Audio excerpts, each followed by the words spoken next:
Well, welcome everyone to this Q&A session relating to the new Erasmus Masters in Managing Cultural Heritage in Global Markets, or MAGMA for short. It's offered jointly by the University of Glasgow, the University and University Institute of Lisbon, Erasmus University Rotterdam, and IESA Arts and Culture in Paris. My name is Nick Pearce. I'm the academic lead for MAGMA based here at the University of Glasgow. Now, I know all of you have either applied for the programme already or have expressed an interest in applying, and this session is really to give you the opportunity to ask any outstanding questions you may have about content, delivery, mobility periods, and practicalities such as visas, travel, and accommodation. I think most of you will be clear about the purpose and the aims of the programme, but in a nutshell, MAGMA is designed to examine critically the drivers and mechanisms that govern the circulation and management of art and cultural heritage, which may be site-specific, movable, or intangible, from an international, historical, economic, and contemporary perspective. Drawing on multidisciplinary consortium expertise, ranging from the history of collecting and art market studies to cultural heritage economics and management, MAGMA aims to better equip the art and cultural heritage professional with the skills necessary to work within a highly complex, volatile, and growing field worldwide. Now, we have a group of colleagues here today, and not all of them have yet joined, who will hopefully be able to field some of your questions and give you a perhaps clearer idea of some of the practicalities or indeed the academic content of the program. So I'd just like to ask them to introduce themselves, and I'll begin with Adriana Turpin. Hi, everyone. It's a pleasure to be here and to be meeting you. So I am representing IESA, the Institut d'Études Supérieures des Arts in Paris, and I'm actually an historian and art historian teaching history of collecting and history of the art market, also some contemporary art market as well. And so if anybody has any questions about what we do in Paris, I'm here to talk to you about that. And as best I can about the administration. Thank you, Adriana. Amy Bell. Hi everyone. My name is Amy Bell and I'm the MAGMA Programme Coordinator. It's so great to see so many people from all around the world joining this session, and we hope we're able to answer as most of your questions as we can in this short session. Okay, thank you, Amy. Marianne. Hello everyone, I'm Marianne Cochran. When you send an email to the MAGMA inbox, it will likely be me who will be responding to it. I'm brand new to the job. I'm looking forward to getting stuck in to this very exciting brand new programme at the University of Glasgow, and I'm looking forward to, a bit nervous, I think we're all a bit nervous today, but looking forward to getting stuck in and answering as many of your questions as possible. It's lovely to see everyone. Thank you, Marianne. And Stacey. Hi everyone, again, lovely to see you all joining us from all over the world. My name's Stacey McCausland and I'm the Senior Admissions Officer for the programmes within the College of Arts. So I'll be able to help you answer any questions that you've got on the application process, your qualifications, English language, what documents to upload, things like that. Okay, thank you, Stacey. And we, as I say, we hope to have contributions from our colleagues in Lisbon shortly, but they haven't yet been able to join us. So I think possibly we might, before your questions come in, and we encourage you to add them and ask us anything you need to know. I suppose one of the key questions that seem to come in quite regularly are to do with qualifications. What first degree do I need to have, or what experience I should have to apply for a program such as this? And although we've listed some sort of fairly common first degree qualifications, it's not exhaustive. And I think what we recommend is that think quite broadly, because the program as a whole brings in a number of, or a wide range of different disciplines. And so we're expecting quite a range of backgrounds. And we've put in, art history, archaeology, anthropology as some examples, but you may have a degree in law, you may have something which is quite sort of off-piste, if you like, from what we might expect. But in turn, you may have experience that you've developed in your working environment, or indeed have taken a sort of postgraduate degree before thinking about something such as this. I don't know if colleagues have any comments about that. Well, maybe why don't we ask if people might like to put in the chat as well what their background is, and we can get an idea. And if anybody has any questions about background, I think, again, do ask us. But Nick, don't you agree? I mean, when we have our students coming onto our courses, they do come from a wide variety. And I think the course also looks at that because, for example, in Paris, we offer some art history options for people who haven't studied art history or would like to study that particular angle or would like to study some art history in Paris, not just because art history is essential, but any background you have in the cultural world, whether it's history or archaeology or art history, those can be useful, but they're not essential. And you can, of course, use the experience of being on the 2-year program and being in the different countries to also, study and learn about those cultures and history and there. So again, maybe here we can get some people saying what their background is, or if they're concerned about it. Absolutely. Eduardo, I think you've just joined us from Lisbon. Yes, hello everyone. If you just want to introduce yourself briefly. So I'm working at the MAGMA Master as to help manage the program, and also here at the International Relations Office we manage 3 other Erasmus Mundus programs. Thank you. So I will be doing the administrative assistance for the students and also for the teachers coming to Lisbon. Thank you very much. Yes, just going back to your comment, Adriana, as potential students will have noticed, the program is quite wide-ranging in terms of what we teach. And of course, at Glasgow, we do provenance and restitution as one of the courses, and that's actually taught by a lawyer, someone with an art law background, but is part of art history here. So the expectation is that, as the course or the program is very broad in terms of what it offers, we also expect quite a wide range of backgrounds of applicants. Yeah. And indeed, I mean, the courses at the different universities fit sometimes within the art history department, or sometimes in art studies, or also in culture and cultural studies, or more broadly, social sciences. And so again, both of those disciplines are really useful, and we also involve them in the teaching. So we've got somebody asking about BA in religion, and Yes. Absolutely, and philosophy as well is always useful and always interesting. It gives a good insight into some of the concerns that are going to be raised as we look at the role of culture and cultural history in today's world. So yeah, absolutely. Yeah. And I noticed too, someone is asking here, is there any age limit to be qualified for the program? And absolutely not.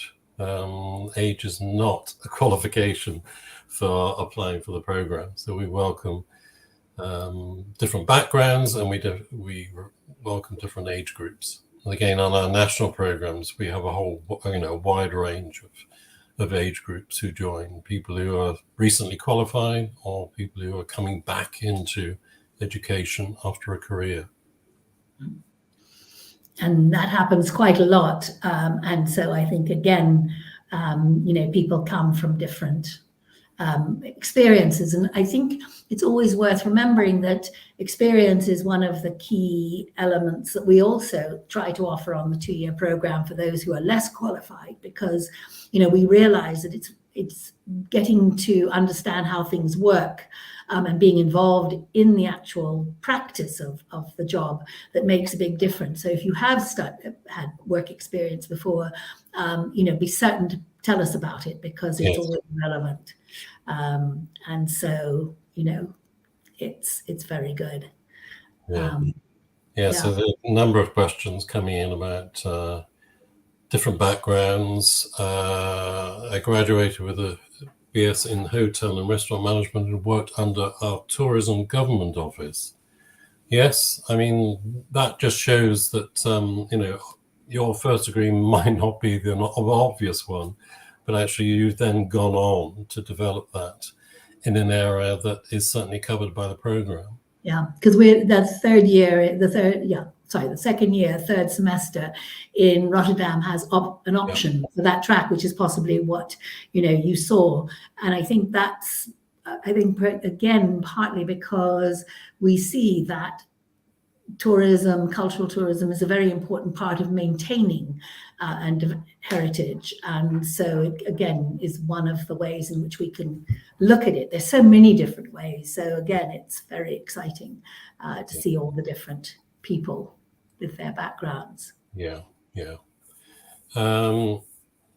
Charlotte Greenaway, I noticed you asked for a professional recommendation letter. Are you looking more towards applicants with a professional background and work experience already?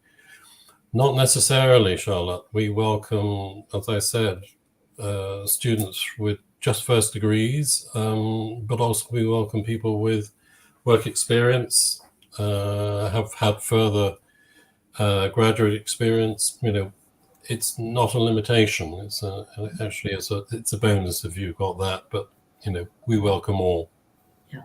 So Nick, Stacey. No, just to add to that, we state that it must come from a professional email address, but that's just that it can't come from like a Yahoo account or a Gmail account. A professional email address could be, like you said, someone you've interned for, someone you volunteered for, but as long as it's coming from that institution email address, so that we know that we can like validate the reference through that email address rather than it coming potentially from like a family member or a friend. The professional sense is more just that it's from like a reputable institution or organization, just so that we can validate the reference more than check what experience you've done and make sure it's like an employment. It's just more so that we know that it's from like a reliable source. So that's the reason that we ask for the professional reference in that sense. And I would just add to that, I think the setup is that we do prefer 2 academic references, but if 2 academic references aren't possible, we can accept 1 academic and 1 professional. Plus also, if you're important to note, if your referees prefer the reference to remain confidential, then they don't have to give the reference to you. There's a separate Erasmus references mailbox that your referees can upload, can send their reference to. If they want to bypass giving it to you and they want the reference to remain confidential. All the information about references is on the MAGMa website. Thank you, Marianne. Yeah, and I was just going to say, so following on from that, are there any questions about or points that we should raise about admissions? I mean, obviously we want to let everybody know that we hope it's going to be highly competitive. We think it's going to be highly competitive. We have somebody who's already been accepted who has, so maybe we should discuss the admissions process, and you could explain that to anybody who has any questions. Yes, it's someone has said they've already registered. What's the process now? Is that something that Amy or Marianne, you can perhaps? Yep. Hang on. There's frequently asked questions on the University of Glasgow website. If you've received an offer, there's a what happens next frequently asked questions. I'll just go and find that. But basically, you have to accept your offer. I think there should be no offers out yet for for applicants that applied in this cycle. So we did take applications for this course last cycle that was going to be running as a self-funded year. However, unfortunately, the decision was made that we couldn't run the programme last year. It wasn't viable. So those applicants that had the offer have been deferred to this year. So that's the only small group of applicants that will have an offer just now. If anyone else has applied, you won't get your decision until next year, until after the scholarship deadline. And then once we've reviewed all the applications for the scholarship, you will get the opportunity to apply or continue your application for the self-funded year. And it's after that we'll let you know if you've got any conditions to meet on your offer, and you'll have until the end of August to submit your documents to meet those conditions. So that's if you're still to complete your degree or your English language certificate, or in fact, yeah, that's due by the scholarship deadline. The scholarship deadline. Your English language will need to be submitted by the scholarship deadline. So the only thing your offer would be conditional on will be if you've not completed your degree yet. That will happen after the 27th of January. Yeah, can I also add that on our MAGMA consortium website, on the scholarship page, there is a selection timeline.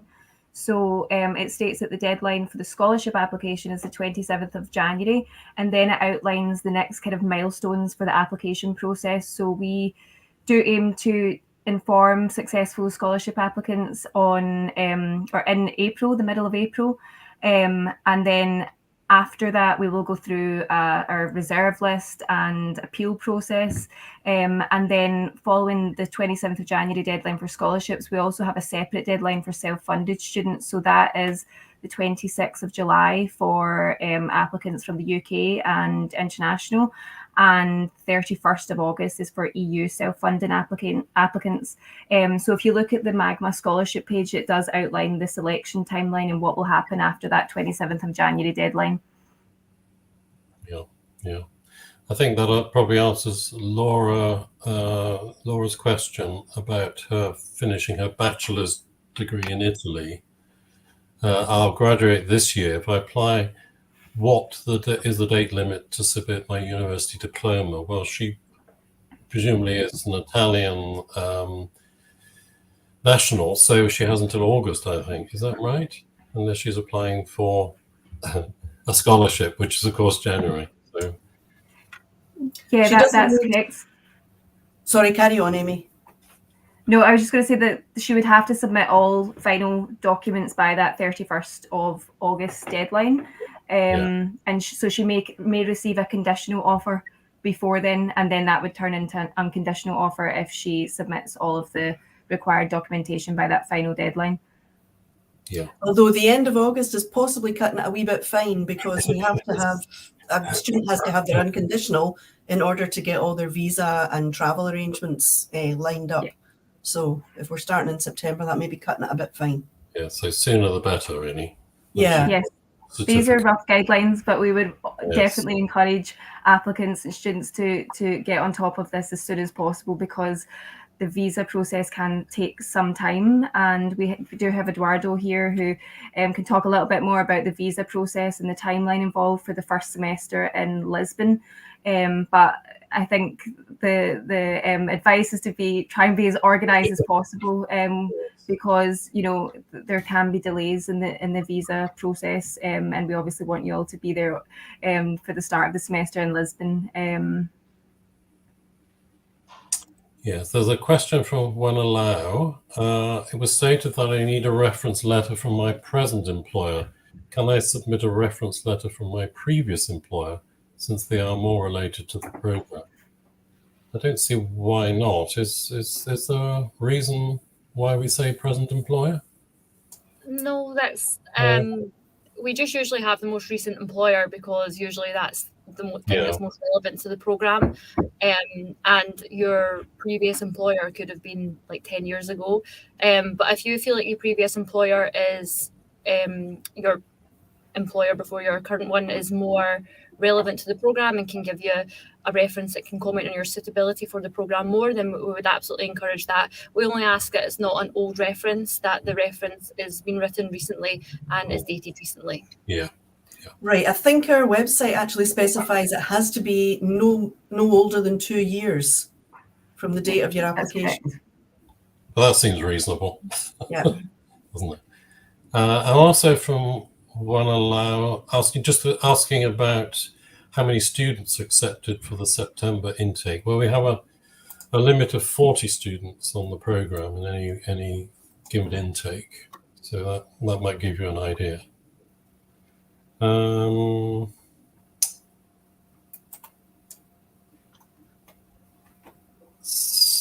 A question about Glasgow and Mission is becoming slow these days. I don't know if that's a technical issue or whether that's a personnel issue. Sorry, Williams, that you feel that way. So you will get your decision after the deadline. The deadline, as we said, is the 27th of January, and we aim to have all the decisions out by the end of April, I think. End of April, I think it was, Amy said. So you will get a decision after that deadline. What will happen if you don't? If you don't, I would definitely recommend getting in contact with us and letting us know that you've not had a decision by that date. But we will aim to have every decision out between the end of the deadline and the dates that we've got published on the website. Yes, and I think that there was also a question from Williams as well about economics education. I'm also a certified member of the Nigerian Institute of Management. Am I qualified for MAGMA? Yes.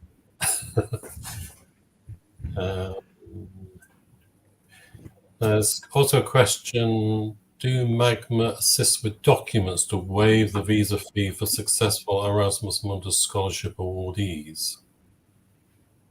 I don't know if we have an answer to that. If we mean documents to allow you to apply for a visa and confirming your funding, your scholarship funding, yes, we will provide you with those required letters that you will need in order to apply for a visa. Lisbon will provide you with a letter, and Glasgow will provide you with a confirmation of Erasmus Mundus funding and Erasmus Mundus studies to allow you to apply for a visa. Okay, is there any recommended CV format? I don't think there is. I think that's a personal choice. Don't they always say shorter and to the point? Yes. I do know Glasgow is hosting several Erasmus Mundus programs, the most of any UK university actually. And I do know that several of the other programs will specify that they have a preference for the Europass format of a CV, but we're willing to take your CV in any way you want to present it. Okay. Edmund, well, I'm currently in my final year in 3-year degree program. Can I get admission before and start my visa process because it can take a while to process it? I don't know if anybody has a... So if you're in your final year of your degree program, you can apply for the program, and if you're successful, your offer would be conditional on completing your degree, but we wouldn't be able to if you're starting in Lisbon, Eduardo, correct me if I'm wrong, but we wouldn't be able to issue any CAS or any visa documents until the offer's unconditional. Yes, that is correct. So it can be accepted conditionally, but he will need to have the approve for the successful conclusion of his degree. And could that be an informal approval? Because sometimes universities take quite a long time to issue formal certificates. That doesn't come until graduation, which can be several months afterwards. Is there other kind of proof of completion that they could submit? So instead of their degree certificate, to make their offer unconditional on the Glasgow side, we can accept an official letter from their institution confirming the degree is their final GPA and when they're expected to graduate and receive their final certificate. So and then we'll also need their final transcript showing their GPA as well. Yes, I can confirm that here we can accept that document as well. Okay, there's a question here about international passport is set to expire next year, 2023, October. I have applied for renewal. It can take up to 3 months to receive the new passport. I hope it won't be a barrier. Not sure about that, Stacey. Are you? No, I would recommend uploading a photo of the passport that you currently have just now. I'm guessing it might be when University of Glasgow are creating CAS, we need passports to have at least 6 months validity. So we would, in that case, request a new passport. But it's not going to be a barrier to your application. We just need to make sure that whatever passport number is on your CAS for your visa is the passport that you're going to travel with. So we can update that up until you're ready to have your CAS created. We can actually update it after the CAS has been created as well. We just need to let the relevant visa body know that the passport's been updated. Okay. Is there any format for the reference letter? I don't think there is. Again, I think we want something concise and informative, but I don't think there's any particular format. How many students will MAGMA admit on scholarship for this cohort? Well, the scholarships on offer are between 20 and 24 for this intake. That might give you an idea. And Nick, there's a question about partial scholarships. I don't know that we've thought about that. Have we got? I think we were thinking. I don't think we can give. Amy may be able to confirm or not, but I don't think we can give partial scholarships. Not. Am I on mute? No. Not through the Erasmus Mundus scholarships. They are full scholarships to cover the 2-year master programme. And just to let applicants know, on the scholarship website, on the scholarship webpage for the MAGMA Consortium website, it does state how much that scholarship is. And it also outlines what that scholarship should help to cover. But with the Erasmus Mundus scholarship, it also means that your tuition fees are waived. You will get full insurance coverage for the entire 2 years of the master programme. There'll be a contribution to student travel and installation costs. And it also includes a monthly subsistence allowance for the entire duration of the master programme. But so if for the 20 to 24 students who do get the Erasmus Mundus scholarship, it will be a full scholarship to cover the full programme, not a partial scholarship. Amy, how much is it? We ask, how much are they allowing for accommodation? Because that might help those who are thinking of having, what the costs would be if they were paying themselves. Because otherwise, the question of sort of how much accommodation costs is really a difficult one to answer. Yeah. Yes, there's a question about guidance around living costs. Okay, so the scholarship value per month is €1,400, which should go to help with your accommodation costs. The additional things like insurance coverage would all be covered separately through the MAGMA programme funds. And on accommodation, it will vary at each mobility period, but ahead of your mobility period at each partner, we will provide as much information as possible in a kind of guidance booklet, and that will include information on what accommodation is available at that host university, and some guidance and tips and advice of where you can find affordable accommodation.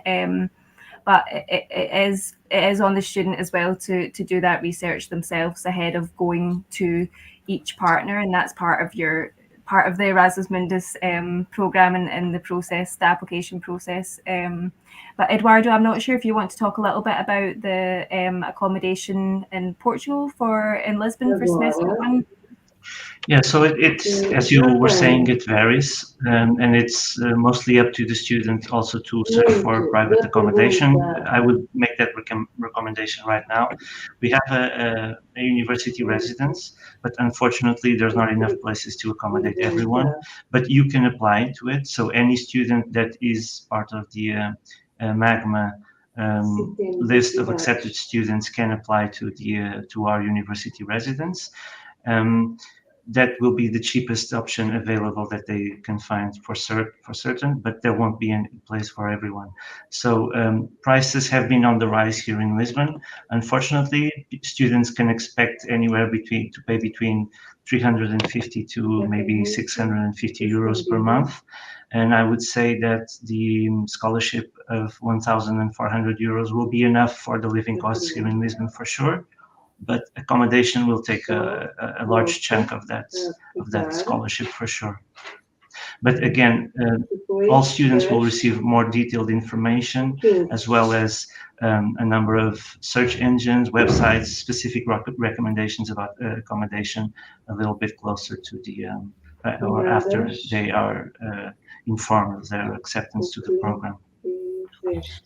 And every one of the different institutions, hosting institutions, has people who can help with accommodation. So when you start the program, we will, there's an interference somewhere. Yes. If you can hear me. So when you start the program, I think we all come and we will be explaining what the position is in our own country. So Paris is obviously quite expensive and quite difficult to find accommodation, but we'll also help you with student residences and places that you can find accommodation, and sometimes with other students, you know, that they're looking for somebody to come and join them. So I think it's very varied, but I will say that, yeah, the 1,400, quite a lot might go on rental, given the prices in Paris. I think that's probably one reason why it sort of changes, because different cities have different, problems about accommodation. There's a question from Jalin about IELTS qualification. I had an undergraduate degree, 2+2, 2 years in China, 2 years in Australia, and I had bachelor degrees in both countries. Can I have an IELTS exemption? Hi, Jalin. So potentially yes. You need to have physically studied in the country, the English language speaking country, and the 2 years that are in the English speaking country must be the final 2 years of your degree. So if you studied your 2+2, but the 2 years in Australia was online, potentially if it was throughout COVID, then we won't be able to accept that as meeting the English language criteria. If you've studied your 2 years in China and then moved to Australia and studied your 2 years in Australia, then we can accept that as meeting the English language requirement, and you won't be required to submit an additional IELTS test. Yeah. There's also a question from Edward here. English official language country Namibia, is an IELTS exemption expected?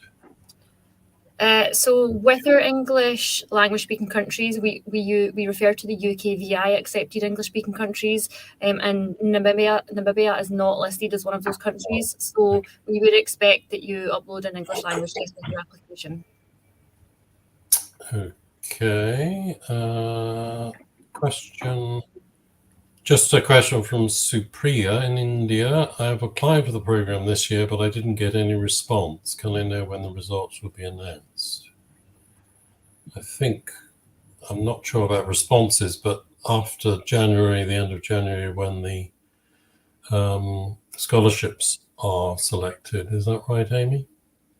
Yes, so if you are applying for an Erasmus Mundus scholarship, you will be informed in the middle of May. We aim to tell all applicants by the end of, the middle of April. We aim to tell all applicants by the end of April the decision.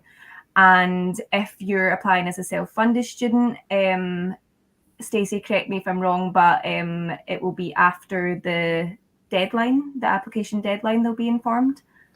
So if you're applying as a self-funded student, we will do the offers on a rolling basis. So we won't need to wait until the deadline.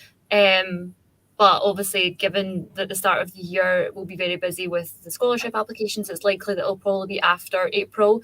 And just as long as you've got your application submitted by the deadlines, which are on the Erasmus website, I think it's the 26th of July for UK international, and then the end of August for EU.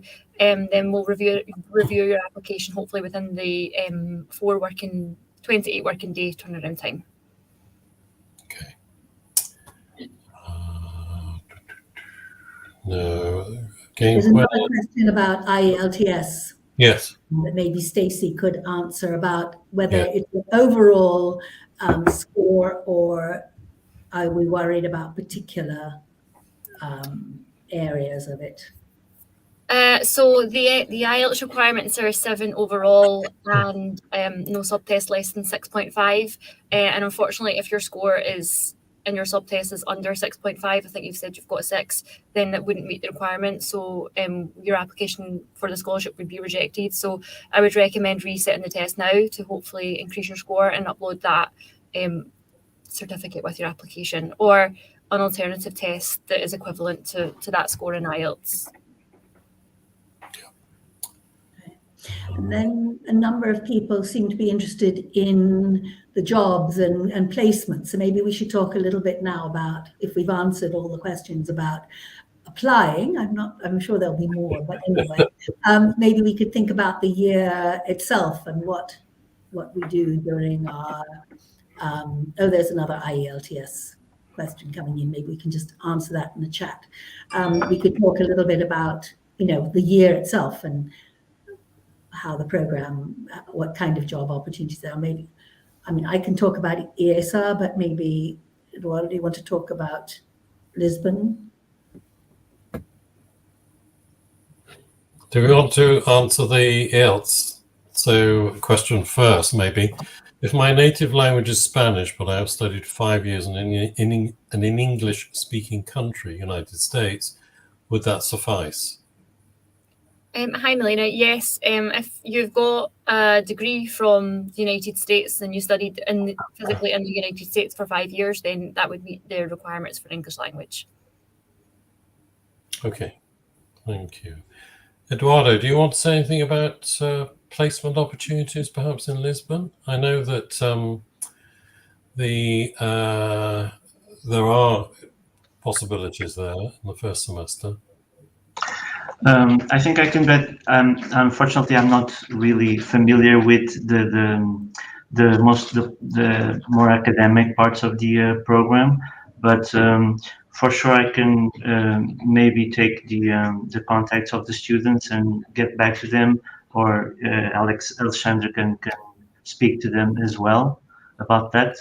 Yeah. Okay. I know that the Gulbenkian is one possibility. Yeah. I know for placements. Adriana, do you want to say something about? Well, also, I think if we're thinking about the year as a whole, and Lisbon is the first semester, and then after that, students are going to move to Paris, to be in Paris by the end of January for induction before we start courses. There may be that you might want to go back to Lisbon, because I think that's one of the things that obviously you can think about. You have your studies, but you can also return to a country, or if you have no visa problems, and I'm very bad about visas and how much travel can be done. That would be it. But certainly the second semester, when you are in Paris, which will be then leading to the summer. So if people are looking for internships, I would, for the summer, then yes, they might want to stay in France. And we do have, placement guidance. We have institutions that we work with. And I think what we've all agreed is that we're talking to various places where our students go to and have internships, and have been telling them about the MAGMa program, so that the institutions will be prepared and be interested in students from our program.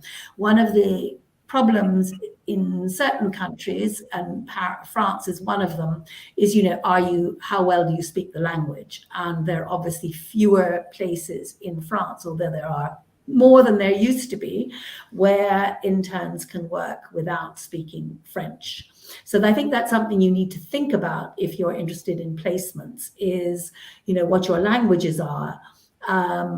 But I suspect that what we'll end up doing, don't you, Nick, is we're going to end up in the summer sort of having maybe a workshop where the different consortium members can come and talk to the students in general about where they could find placements either at the end of the first year or the second year, because there are different rules and regulations in the countries about, in France, you can work as an intern while you have a student visa, and the student visa would continue to the end of the year of study. So at the end of your second year, when you finish in June, July, you still would have 6 months where you'd be eligible under the French system to be able to work as an intern.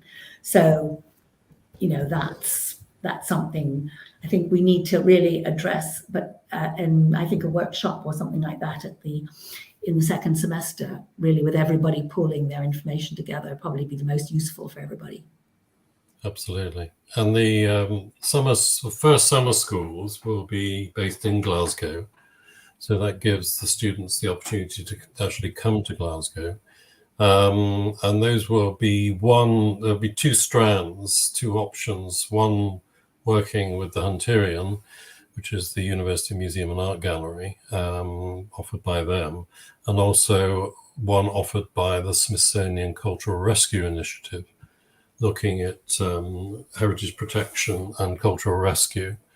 So two offers based in Glasgow, and I think probably that might be an opportunity also for while students are in country to actually look to doing some placements in Glasgow and certainly in the UK. And again, the university has good contacts with institutions across the country.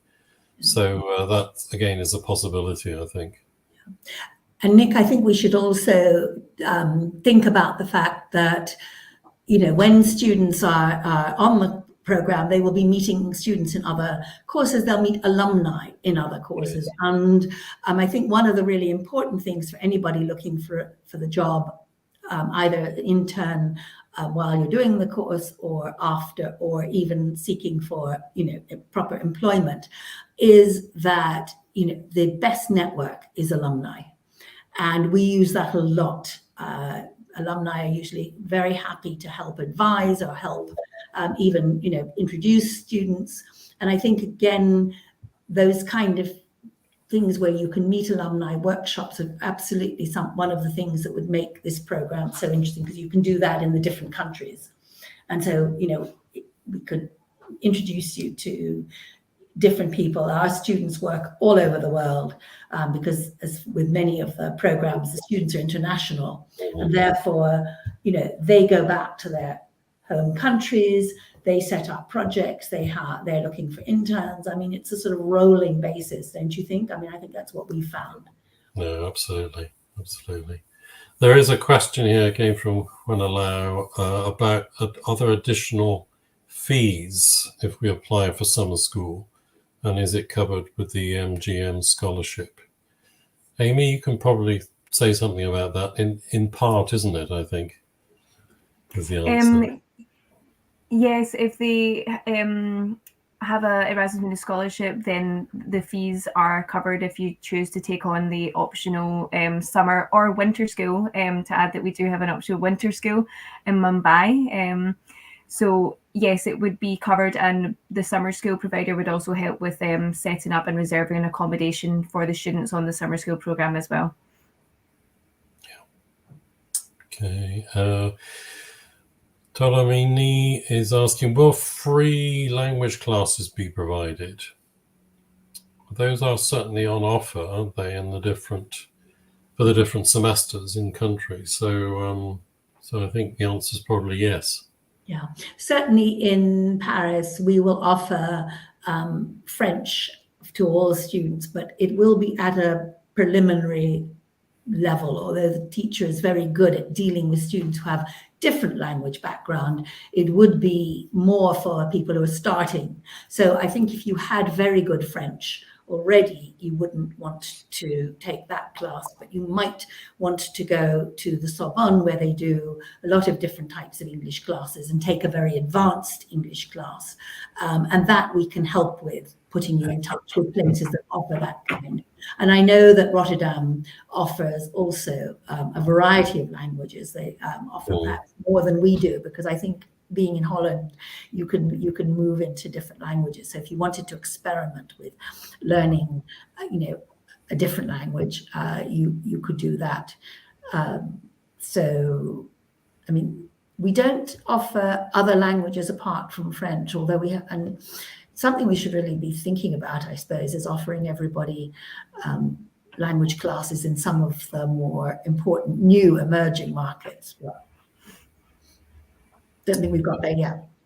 But if you're interested, I think it's a good thing to tell us, because it's the sort of thing that, we can respond to and talk to the schools about. Absolutely. Yes, I just to say, in Lisbon, you will also have the opportunity to take Portuguese classes if you want at the beginner level. So that's a yes question as well.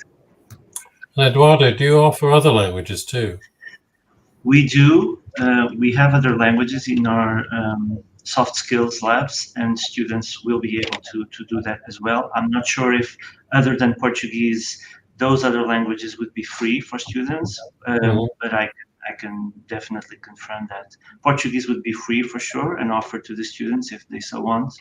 The other languages that we offer, I would need to check that. Yeah.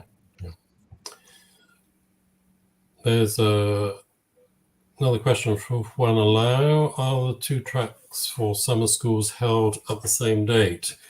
It was stated that it was a 2-week course. Is it possible to attend both tracks?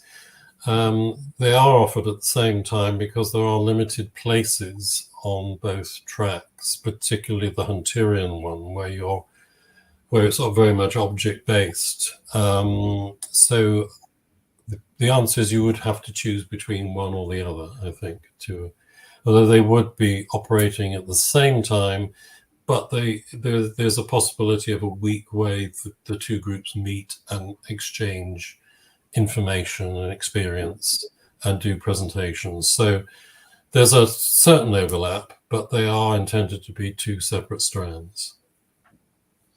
And then, as you say, there's Mumbai in the winter for the winter, yeah. Which would be, I think, at the end of the 2nd year. Yeah. Before students go to really start working on their dissertations. Yeah. Because that makes sense. Yeah. So I think we've still got interest in the backgrounds and concern applications. And I think what I would say is that, I mean, again, Nick, is, you show your best. I mean, I think that we're going to be very interested in the letters of motivation and why you want to do it, because there are so many different ways in which you can benefit from this program, just as there are so many different types of career that are going to come out. Not everybody's going to go into the same type of career. So there's everything from curatorial to management to, promotions and PR things. And so, I think one of the things when we're looking at the cohort will be to think about how the cohort will also come together and go out to offer those different types of opportunities. So, from our experience with past students, you get different jobs and you grow into them. So, and different employers are looking for different skills. Yeah. So we don't want everybody to be exactly the same. We want the diversity. So I think. And there is a wider Alumni Association for all Erasmus programs, and that's huge. I mean, I was looking, it's 14,000 members, 170 countries. And that, of course, is open to all MAGMA students to exchange ideas, to be part of that growing alumni over the years. So that's, again, almost creates an Erasmus Mundus family. Yeah. And a lot of universities have branches in other countries. So, you know, I don't know whether Glasgow has a alumni program in Paris. We should find out and see, and make sure that everybody could go to those sessions. Yeah. In Rotterdam.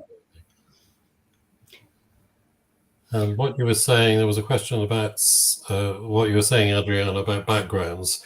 Someone has a background in STEM subject, industrial engineering. Would it be worth pursuing prerequisite courses to be considered for the program?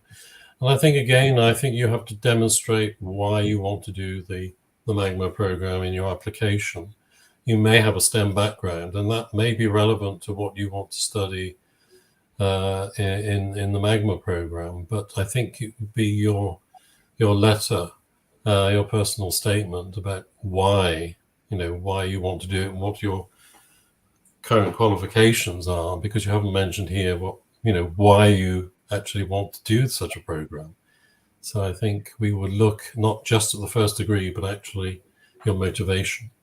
Yeah, because I think a really important part of the program is that it's going to be putting students into this extremely important world of cultural heritage. And I know from our point of view, where we're looking at the program in Paris, we're thinking of cultural heritage in its broadest sense, also of contemporary art and artists and the way they form part of the cultural heritage. And I was talking to a colleague in Italy about how fashion is part of cultural heritage. So I think one of the things that is really exciting as we are developing the program is just, what do we mean by it? I mean, cultural heritage is just huge, and we're trying to pick up on lots of different aspects of it, but you'll be finding other aspects that you want to do, and that's where the internships will, I think, come into play.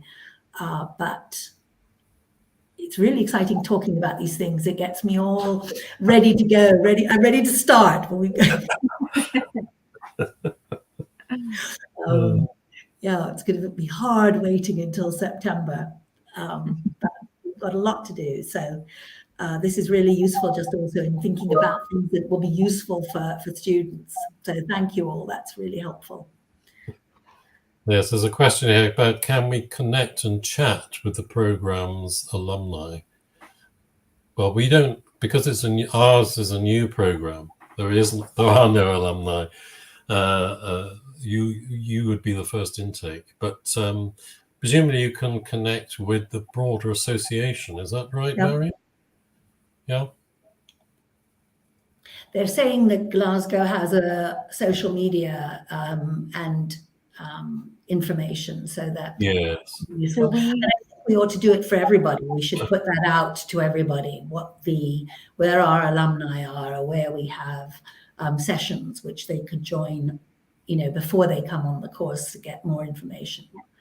Can I just quickly add as well, there's a question if there's a MAGMA social media set up. We don't currently have any social media channels set up for the MAGMA program specifically. Your best bet for up-to-date information is to look at the MAGMA Consortium website. Any changes or updates, we constantly are looking at make sure it's posted on that website. So it is something we are hoping to set up next year as we start taking on students in the program, to have our own Instagram account and things like that. But at the moment, please do look at our website for any updates or changes, and they'll be posted there.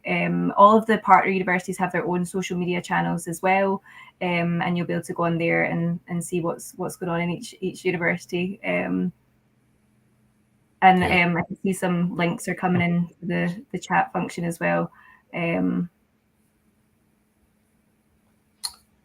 Yes, there's actually a question from Collins here. I have a background in commercial art, HND and graphic design option. Do I stand a chance? I don't know. Stacey, I think we require degree level, don't we, rather than HND? Yes, if a HND is your highest level of qualification, then unfortunately we wouldn't accept you just on the basis of that qualification. But if you were to go on and complete like your honours year using those credits, we would be able to accept. We would potentially be able to accept that. It would obviously be based on the institutions that you've studied at and the content of your degree. But it's not something. The HND is not something that we would accept for this programme on its own, unfortunately. Presumably, if he has, built a sort of portfolio of experience and evidence something more than just the HND qualification, would that help? Yeah, well, I think that would probably be at your discretion. Then, like, as I said, all these applications would go through, and the scholarship is very competitive. So I can't see that it would meet the criteria for the scholarship. But if Collins was to put forward a case with the motivation for the course and relevant experience and background that he's got related to the course out with his academic study, then there is a potential that he might be accepted for the self-funded year. Yeah. Okay. Just see if there are any other questions. Are there any comments that the panel want to make? We have just 4 minutes left. Adriana? I had one thought, which was that, we've been talking about looking things up. And I do think that anybody who's interested should also just look up the different partners and look at what University of Lisbon and ESA and Rotterdam are. So you get an idea about us as a group and as partners and, the wider issues of what we can offer apart from just the course itself. So I think, for you all doing your research, we hope will support everything that we are saying about the actual MAGMA program. Thanks, Adriana. Eduardo, do you have anything you want to add? Particularly, I suppose, as Lisbon is the first destination. Yes, I hope everyone that's showed some interest in this program goes ahead with the application. We'll be looking forward in Lisbon to know all the applicants. We know that from a previous experience, we've had other Erasmus Mundus in our university. We have them as well. And from experience, we know that this is a program that's really life-changing for the students, not just the academic part, but everything related to the contact that students have with all the countries of the program, going from one country to another. And it's really interesting to get to know the students when they arrive in Lisbon. Unfortunately, we'll be able to get the students during the first semester, so you will start here. And it's also very good to look at the students and to to see the students finish the program successfully, this kind of Erasmus Mundus program at the end. And we hope we'll be available to answer any question that may arise for the applications that you might want to know about Lisbon. And hopefully you will go through with the application, and looking forward to seeing it.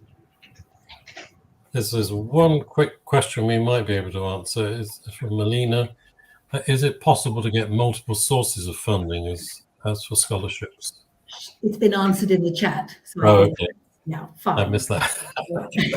So we've got very good correspondence here going on as we all keep an eye on the chat. But it's been just say for my part, it's been fantastic to meet you all, and I look forward very much to seeing the applications. Yes. Marianne, have you? Right, just one final thing. Yes. I've had some experience of Erasmus Mundus programs elsewhere at Glasgow University, and the one thing, aside from English requirements, the one thing that everyone asks about is, what are you looking for? How do I make myself the ideal candidate? Somebody mentioned it earlier in the chat. There is no ideal candidate. My experience is it's all about your personal statement. If you're applying for the Erasmus Mundus scholarship, we want to know why you want onto the program, what you can bring to the program. It's all about selling yourself to us. We can't really advise on what you should put in your personal statement. It's very much down to you. But a really strong personal statement is usually basically the thing that the panel are mostly looking for, as well as your qualifications. We're interested in the strength of your personal statement.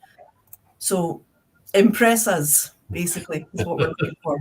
And I think also to answer another question was just if there are queries you have about the application, Amy, Marianne, where do they, Stacey, who do they send a note to saying?